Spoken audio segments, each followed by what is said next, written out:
And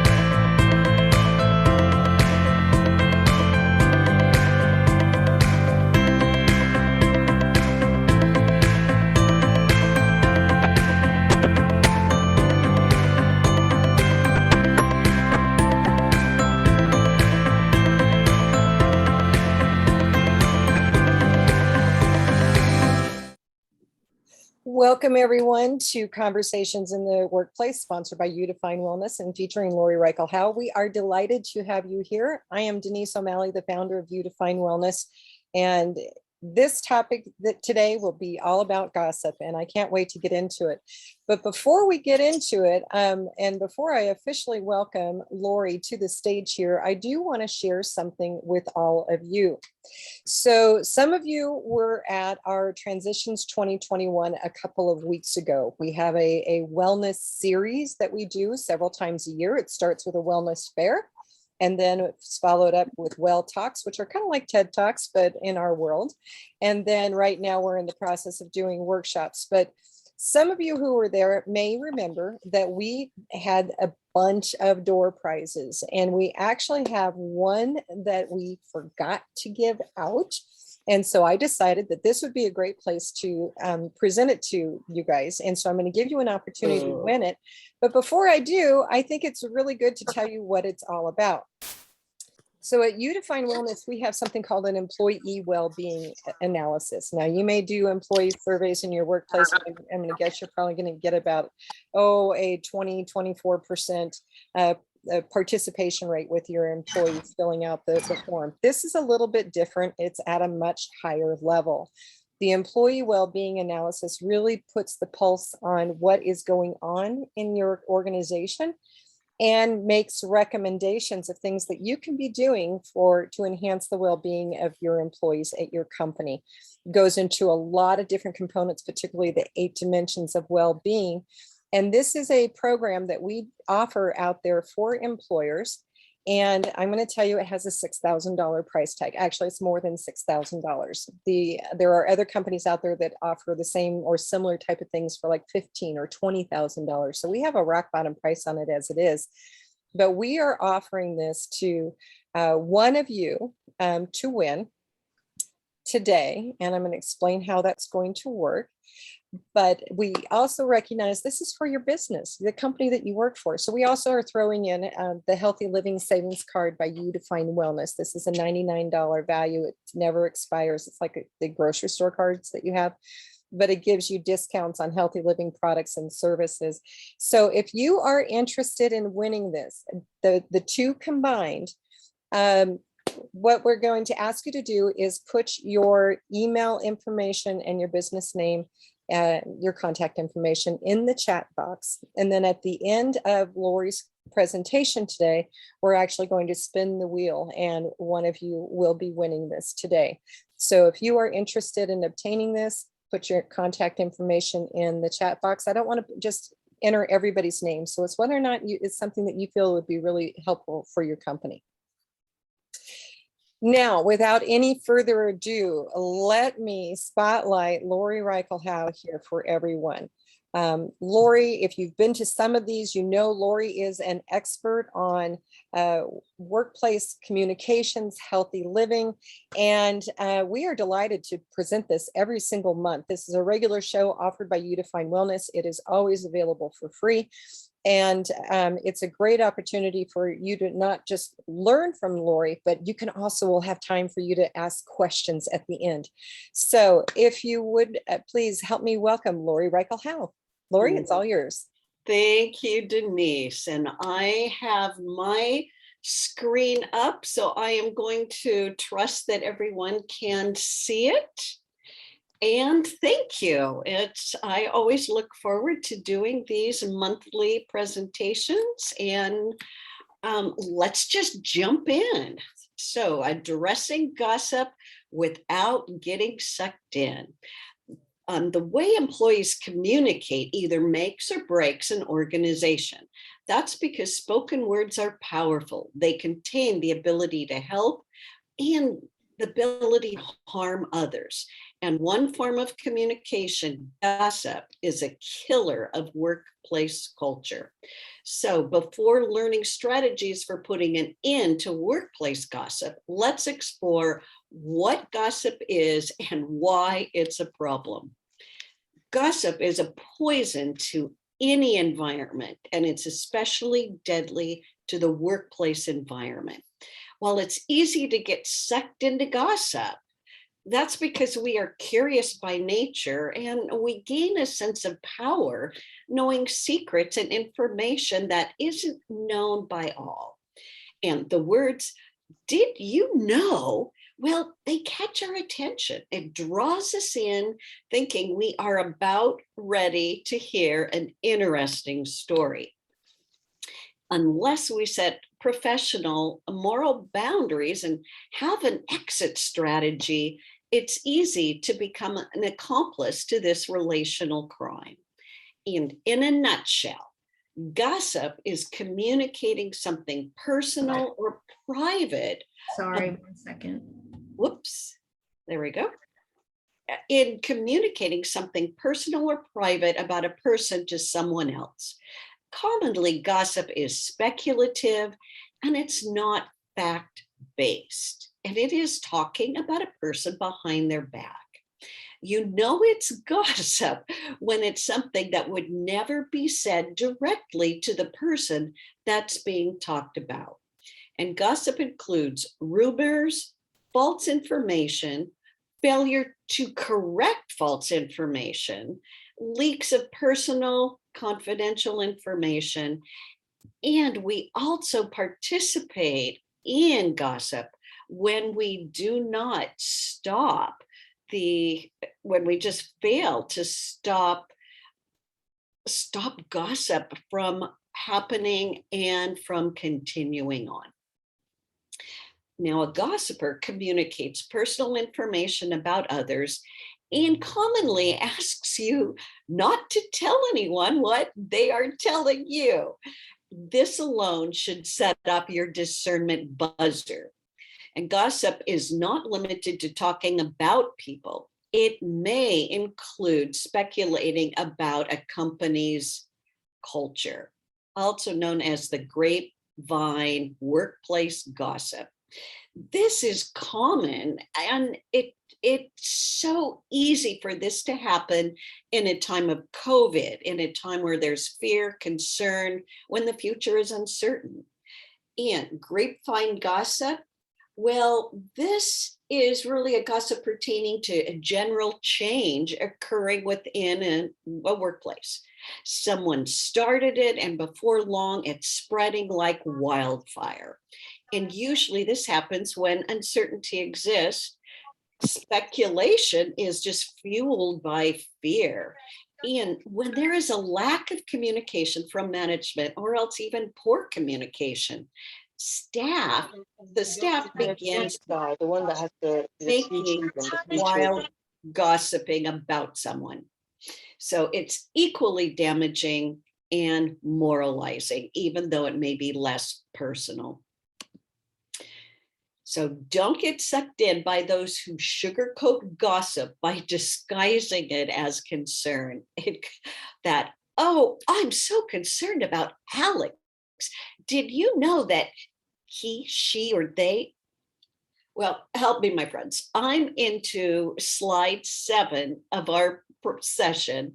And before I move forward, take a moment now and talk to me via chat box. Let me know. Is this a relevant topic to you? Is this content resonating? Are you nodding your head, or are you getting ready to exit? So, having received over 1,500 views on a video I posted this year on LinkedIn about gossip, I suggested to Denise that we give a session, a webinar session, just focusing on this topic alone. And I'd love to hear your thoughts. So let me jump in, open up my chat box and see if we are getting any kind of responses.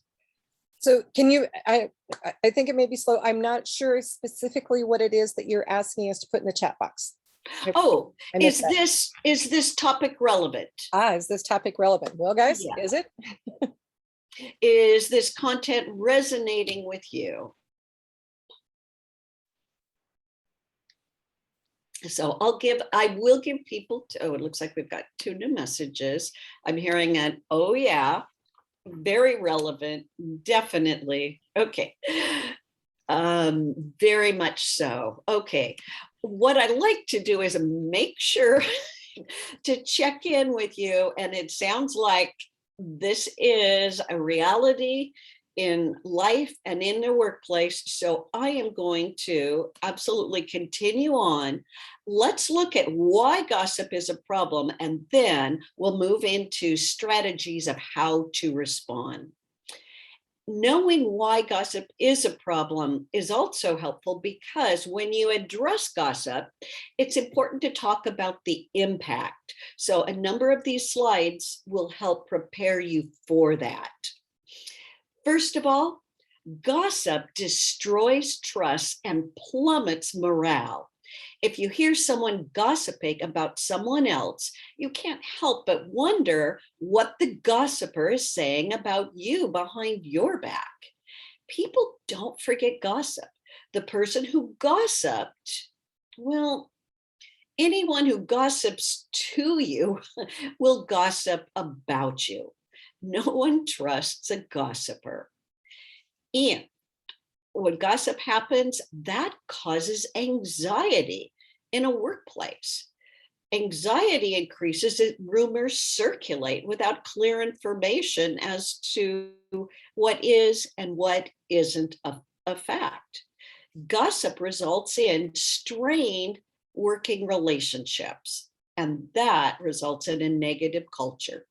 Gossip is the death of teamwork, of teams, as it can create a division.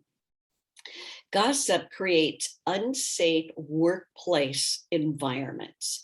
And because gossiping hurts reputations and damages credibility, it can be an insidious form of bullying or harassment. And if the intent is to demean a person's character, to propagate lies or half-truths about a person, or to harm or destroy their reputation, then gossip has become a workplace harassment.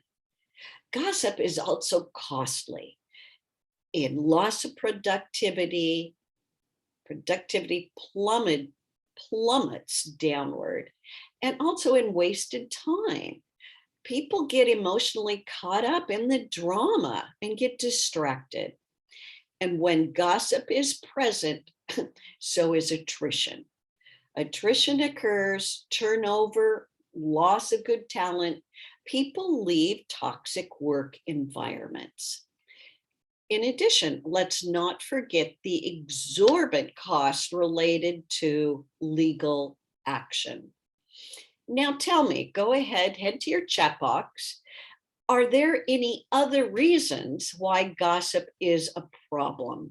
I'd love to hear any reasons that you have that you've experienced. And so I'll keep that chat box open. Let me know. And I will continue, though, to move forward. And I want to identify that it's important to recognize that when you hear gossip, silence is not a solution. The way to protect yourself and your workplace environment is to speak up. And I realize that knowing you need to speak up doesn't mean you need to know how. Matter of fact, there's nothing more frustrating than being told you need how to address something, or that you need to address it, but you're not told how or shown how, or given a demonstration.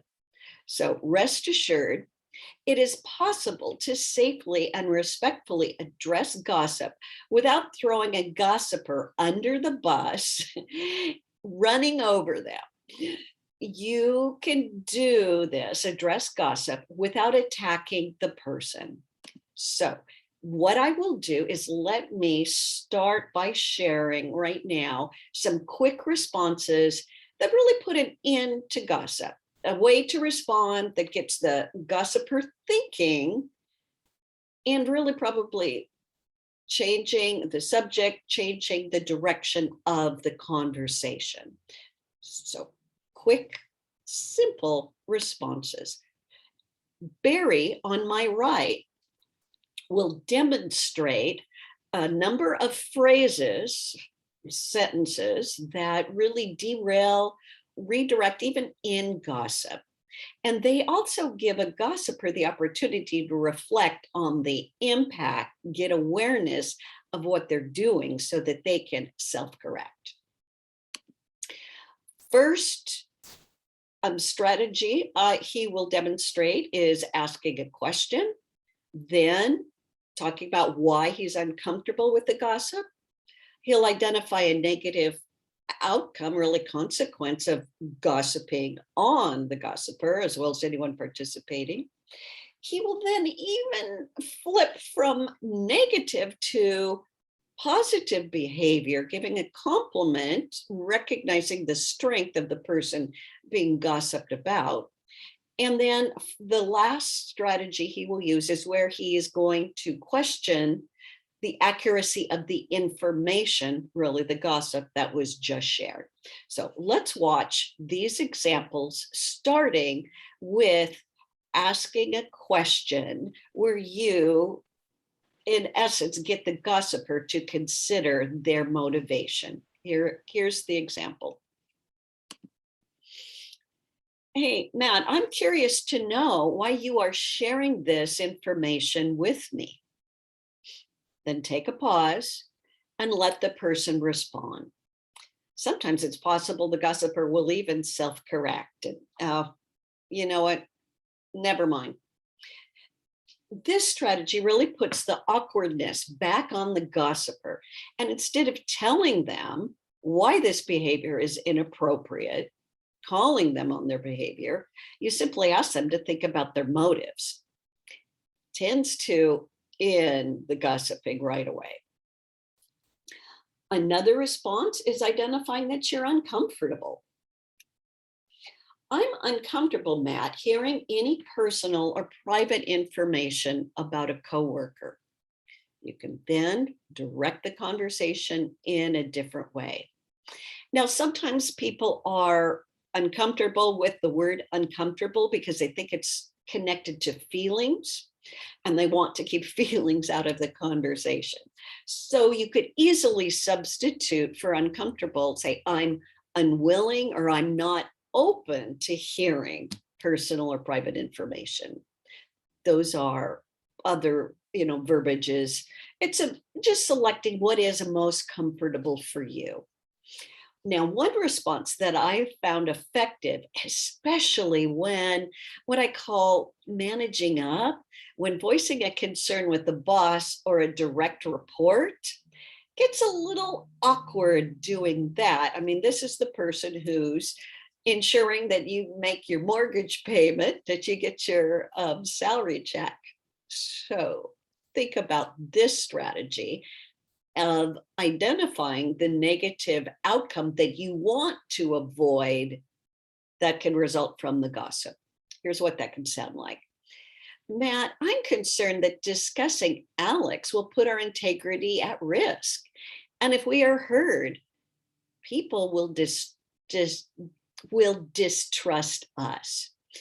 And notice here that what I did, our integrity, if we are heard. And so you don't so much finger point, but you come across as wanting to protect your boss as well as yourself and avoid any negative fallout from this. Another way of rephrasing that would be, I suspect that discussing this information that could be interpreted as gossip will not enhance either of our career success. So now, if you prefer to be more direct in calling out the other person's behavior, say it's maybe not a boss and it's a stand you want to be really firm on, you can substitute, you could say, I'm concerned that this will put your integrity at risk. So if the person being gossiped about has some positive qualities and you want to reframe from the negativity of gossip to recognizing the strength of the person being gossiped about, then you might do this. Offer a compliment about that person. Hey, I believe Alex's work behavior has been professional and that he, she, they has demonstrated discernment and wise decision making. Reframing negative gossip with the exact opposite, really a contrast, is you say something positive that you perceive to be true and notable. And it's like bringing light into darkness, pushing gossip darkness out, and instead changing the whole dynamics of the conversation. Lastly, a fifth one is questioning the accuracy, really, of the information that the gossiper is sharing. And here's how that could sound. Matt, I think we both learned the wisdom of questioning the accuracy of information shared with us about someone else. You could reword that to, I suspect that it's important and professional need for both of us to question the accuracy of information shared about someone else. So you could see how this can work well for not only a coworker, but a boss or a direct report. You're not coming across as attacking, but you are bringing awareness of this behavior has some real negative effects, and I don't want to cross the line. Think about those 5 responses, different strategies. Tell me, is there one that resonates with you that you would be most comfortable with?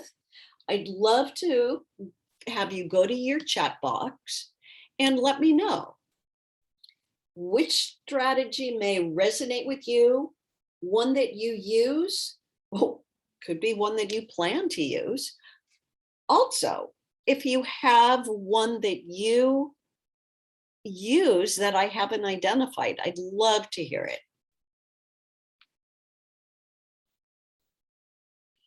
And thank you. I've heard back from many of you that gossip, it sounds like, here we have someone who said it's 1,000% relevant.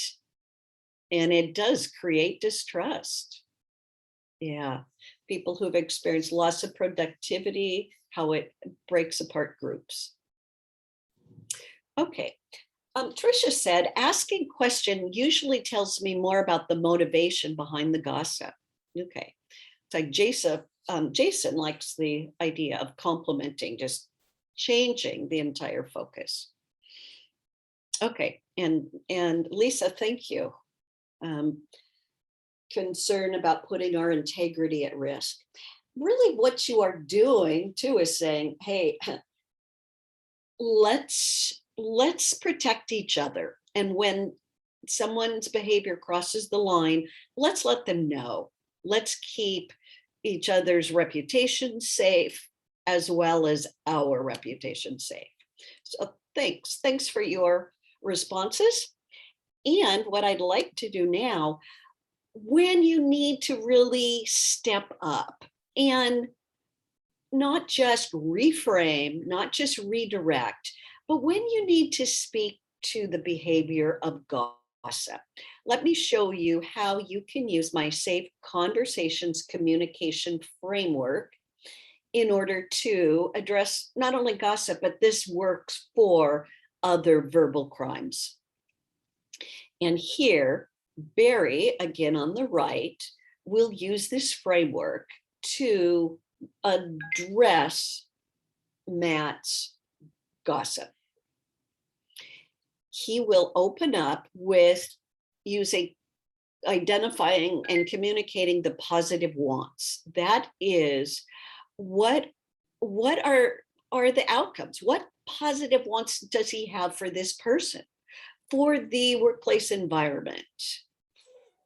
And in the case of gossip, the negative outcomes of gossip that he wants to prevent. Then he will identify the action, really what gossip, describe the gossip, make it clear this is about gossip, and the impact, and again, impact that he wants to have avoided, because you're protecting. Here, let me give you some examples. A description is one thing, but show, not tell is much more effective. So watch how Barry communicates positive wants with Matt. Hey, Matt, I want this workplace to be a positive environment where everyone feels supported and safe. So not an attack, but a positive want. Who can disagree with that? Now, the action, what Matt did that he needs to address. I'm uncomfortable hearing things said about Alex behind their back, especially when Alex is not present. So he hasn't said, stop gossiping. You need to stop gossip. Instead, he opens it up with an I message. I'm uncomfortable hearing things said. Matt won't, as a result, jump in and get defensive. I'm not gossiping, but it's pretty clear he has said things about Alex when Alex is not present. So making it safe, but also making it clear. I'm uncomfortable, not you need to stop. Now, what's the impact? Matt, hearing information spoken about someone makes me wonder if comments are said about me or you behind our backs. So he's also letting Matt see that, ooh, I'll bet this isn't something you want to happen to you. And an option would be, he could even say, I don't believe either of us wants that. So he's using we and making it personal. It's I message, not coming across as an attack. And if you are managing up, addressing your concern with a boss, manager, direct report, consider letting them know your motivation before speaking up. So it really prevents them from acting in a way that would hinder their success. Lorie, can I interject a question that we have? Absolutely. What do you do if the gossip's about you? How do you put a stop to false rumors? Do you want to address that now, or you want to address it a little bit later? Would you say that? You bet. Yeah. Yes. And it may be addressed in the next one. So please, let's go back to that. And that way I'll be able to finish.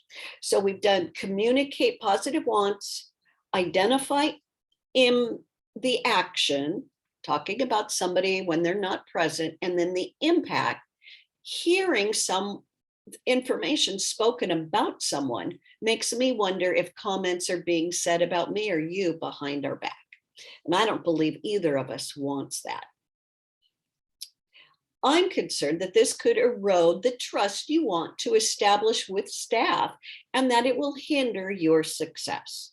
So here you are talking about somebody's careful there. You might, I don't want this to come back and hit you. You are trying to protect them, give them a reminder that this behavior has some impact. Okay, now, when it's about you, let me see if I think what I was going to have us do, let me go ahead and give another example. And this is where a boss or a manager addresses gossip as a performance concern. So let me give this example, and then we'll open up for any some questions. I do have a Q&A here. Okay, when the actions of an employee negatively impacts others, employees look to managers and those in leadership to step up and address issues. It's been said that the worst behavior a manager tolerates, including gossip, well, it becomes a workplace norm. And for that reason, it's critical that leaders hold accountability conversations when behaviors negatively impact others. People need to know how everyone will be held accountable for their actions, and that disrespecting fellow employees has consequences that will be carried out. People do not feel that it's a safe workplace unless they see that behaviors that are disrespectful, that are harmful, are being addressed. So with that, let's see how Barry holds an accountability conversation with Matt, and this is about performance, addressing gossip. And this is where he is going to really confront it and identify some consequences if gossip occurs again. First time it happens, we talk about, describe the behavior of gossip. If it happens again, you're then dealing with a pattern, and that is different, and that means trust has been broken, and that has consequences. Okay, and again, he will open up with that same framework, communicating positive wants, identifying the action and the impact, then getting an agreement that from this individual that moving forward, they will not be gossiping. Also getting that agreement, and then making clear that they know, while I trust that you will discontinue, that we won't have this conversation again, I do need to let you know that if this would happen again, there are consequences, and being able to identify those. Okay, here it is. Communicating positive wants. Matt, I want you to gain the trust and respect of every team member. I also want every staff member to experience a positive and supportive workplace environment. I'm disappointed that you communicated personal and private family challenges faced by Alex to other employees. Now, you could also do this if they are gossiping about you. Look at how you could reframe that. I'll stay though focused on his conversation with Matt. He's identified the action. I'm disappointed. Instead of saying gossip, you communicated personal and private family challenges. You could also say that to me is gossip. Action. Okay, what is this? Demonstrates a lack of sensitivity, discernment, and support to others. The impact. This injures Alex's reputation and credibility, along with your own. Gossip destroys trust, damages relationships, and creates an unsafe and toxic workplace environment. Now, getting a commitment moving forward. Moving forward, I need a commitment from you that you will respect team members by refraining from sharing personal and private information of others. And then asking, do I have your commitment to this? Letting them know, because this is an accountability conversation with the manager, with a coworker. Know that I will hold you responsible for this commitment. If this should happen again, further discipline up to and including immediate termination could result. Okay. With that, let me do this, Denise and my friends. I will do a few closing statements about gossip, and then we're going to move to a Q&A, and we will go back to that earlier conversation, that earlier question. So, regarding gossip, when you gossip, you light a match, and that match ignites a destructive and damaging fire. Blow out the flame immediately before injury occurs. And I want to be very realistic with you. I want you to know that addressing issues of concern, sometimes a single conversation, a single reminder can address and resolve a problem. When you address gossip with someone, they may never gossip again.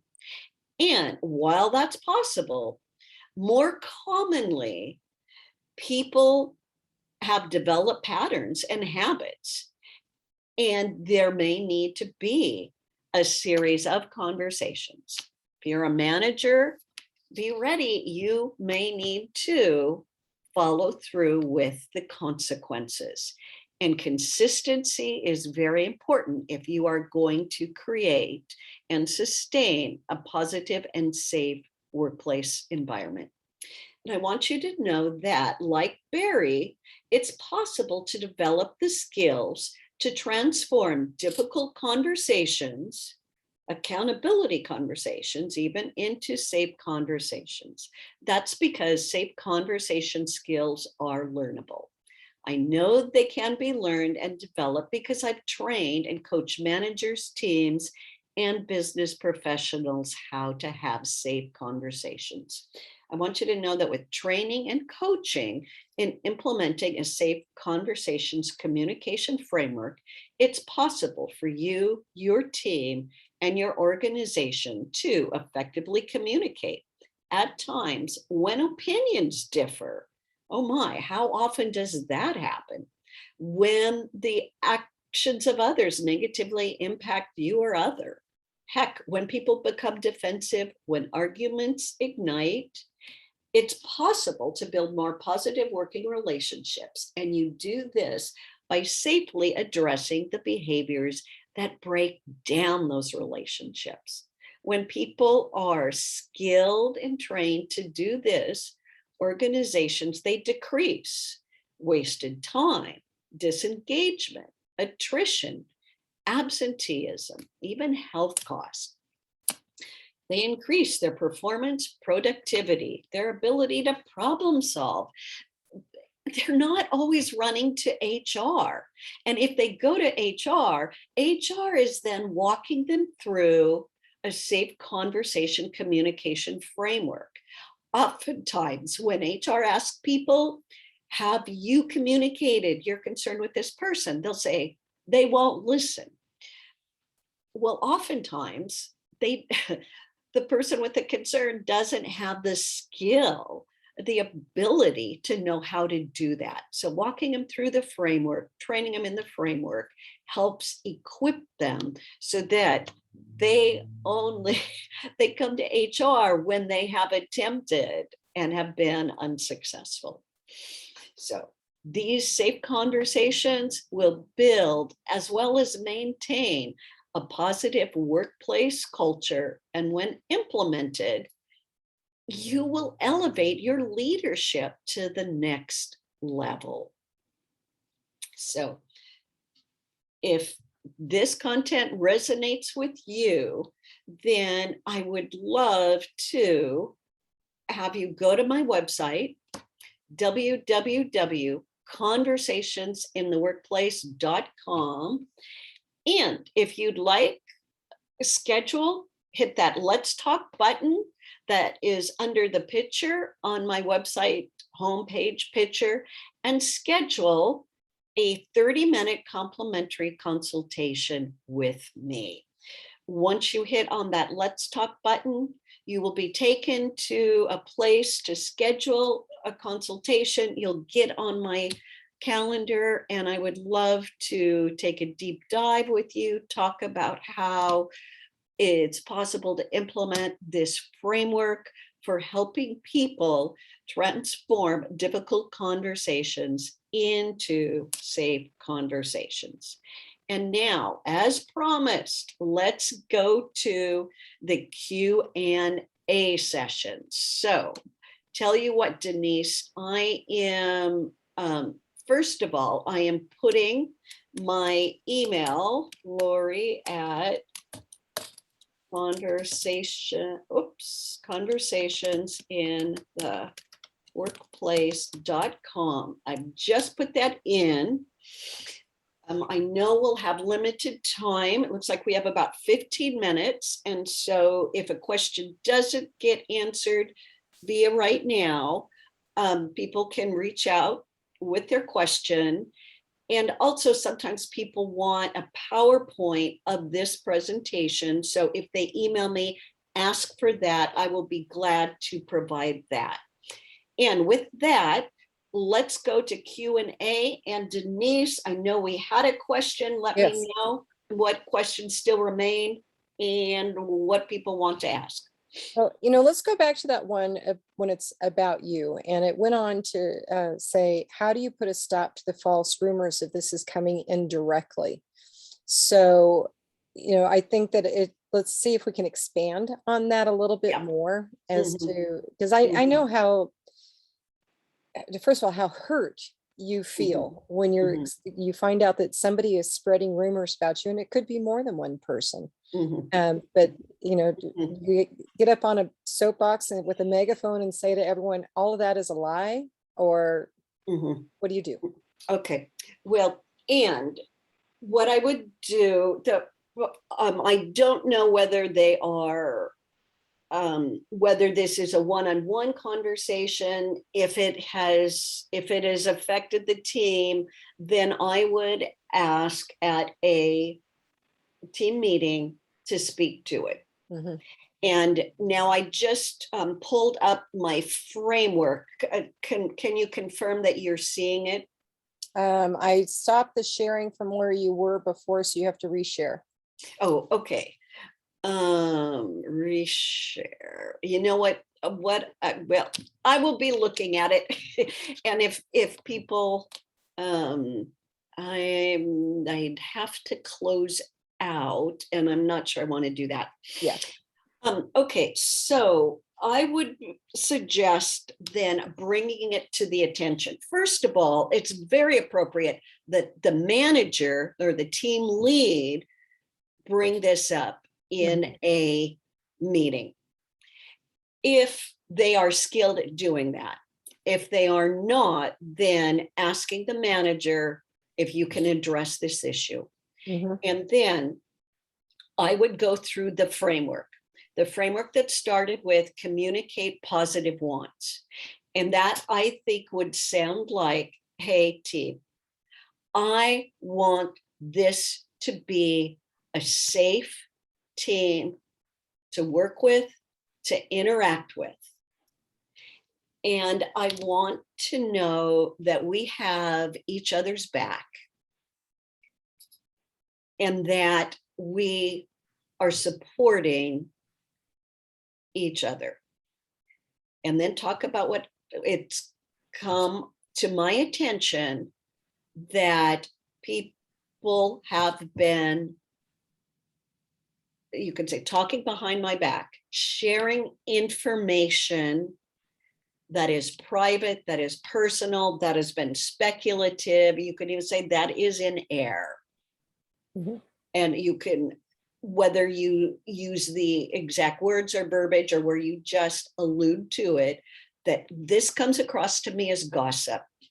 And then talk about how it impacts. I feel this really breaks down trust that I have with people. This makes it unsafe. This makes me feel attacked and really injured. it makes me feel like I am being intentionally harmed. Strained working relationships. Mhm. And I think it's possible that other people would have this same experience, Mhm. and then ask for an agreement. I would like a commitment from everyone moving forward that not only will we not participate in gossip, but that when it happens, we will speak to it. And heck, you can use some of, and then ask them, get an agreement and say, now that we've had an agreement, it's one thing to agree, but it's really hard to know what to say. So can we get an agreement and get some examples? What will we say when gossip happens? Get people to engage. And you've got some of the examples I gave. The 5 phrases, or you can actually move into addressing it with the safe conversation framework. Okay. And then you could even ask the manager for a commitment. If will, and this is a great thing to do, after you've talked about it in one meeting, the next meeting, do a check-in. And from everyone, ask, how are we doing? There was a request and a commitment we made not to gossip. And get a response from everyone on the scale from 1 to 5. How are we doing? 5, excellent. 1, it's a serious problem. So having everybody give, a sign of that, just by returning back to it, there's an accountability. And so then next time, maybe you check in a month. A good manager would follow up with the person who voiced the concern. So that's how I would recommend. Appreciate that. So we have another question that's a really good one, and I think it's going to take up the rest of our time. Okay. And it says, how should I approach a discussion with a member of leadership who has openly communicated to his team not to reach out to HR? He offers no explanation to his team on why he feels this way. He just makes them distrust me for reasons they are not aware and I am not aware of. And I have confronted him, but he denied it. Okay, and you've confronted him. What I would suggest, well, I don't know if it's a suggestion. Here's an idea that I have. Confronting someone can make it unsafe for them. They get defensive, they shut down. And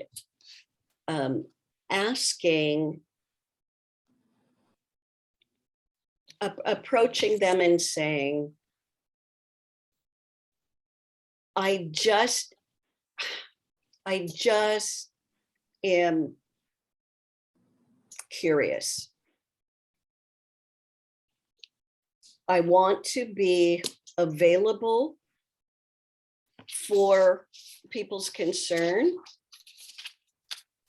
but I also want to be open to hearing concerns by management in what are some of the negative outcomes of people talking to HR, and asking for some conversation on that. What is hard, unless this manager is open to discussing their concerns, it's going to be very hard to get to the root of the problem. So it's likely there's some fear there. But it could also be a fear of accountability. One thing, and so I think it's whenever I'm asked to come in and do trainings, I always ask, let's start with your management team, because they need to become comfortable having safe conversations. They need to be comfortable asking employees to voice their concern, to listening to their concern. They don't have to agree with the concerns, but acknowledging them, identifying that they're there. Mhm. 3 questions that I, in my managerial training, that I ask managers to have and make it safe, is to ask employees, what am I doing that you want me to continue doing? That's helpful. Number 2, what do you want me to stop doing that you find not helpful? And 3, what do you want me to start doing? If managers can be comfortable asking those questions, getting feedback, making it safe to talk about that, then culture will begin to change. Also, employees need to be able to voice their concerns in a way that comes across as safe, not attacking managers. Because reality is, when somebody tells us what we did was bad, wrong, dumb, or stupid, we feel threatened, we disconnect, we become defensive, and we are not open to listen. And quite often, it's not that we fear the truth, we fear shame. So how do we make it safe, and how do we commend managers who are asking people to speak up, making it safe to do that? So it's probably at the bottom root of this is a manager's insecurity and defensiveness, fear of what HR may do in holding him or her, them accountable. Absolutely, I agree with that. We're going to be sticking around for more questions and answers after the recording stops. So if there's a question you want to ask of Lorie, by all means, please stick around after I end this recording, so that we can spin the wheel, so we can award the employee well-being needs analysis. Lorie, any final thoughts that you want to add to this recording? What I always end with is difficult behaviors, verbal crimes, performance gaps. All of those can be addressed, and it's addressed one safe conversation at a time. Absolutely. We always appreciate you doing this. It's always on the second Tuesday of the month at this time frame. Make sure you put it on your calendar. The link for today is the one that we're going to be using every single month. So make sure that you put it on your calendar with it and plan on being here every single month. The recordings are in the library at udefinewellness.com. Go to YDW recorded and occupational wellness, or scroll down to Lorie's name and you'll find all the recordings that we have done in the past. And Lorie, you had an O. Yes, and we may want to give an announcement of next month. I believe it's dealing with coworkers who continually or constantly complain. How do you deal? That's a good one. How do you deal with that? So, oh, that's a good one. I'm going to definitely want to be there for that. So we invite everyone to be with us next month. With that, I'm going to end this recording and say thank you for all who are here with us live. Stick around for that drawing and more Q&A. And for those who are watching this as a recording, we'd love to have you join us live at some point in time. But we are so glad that you're here today.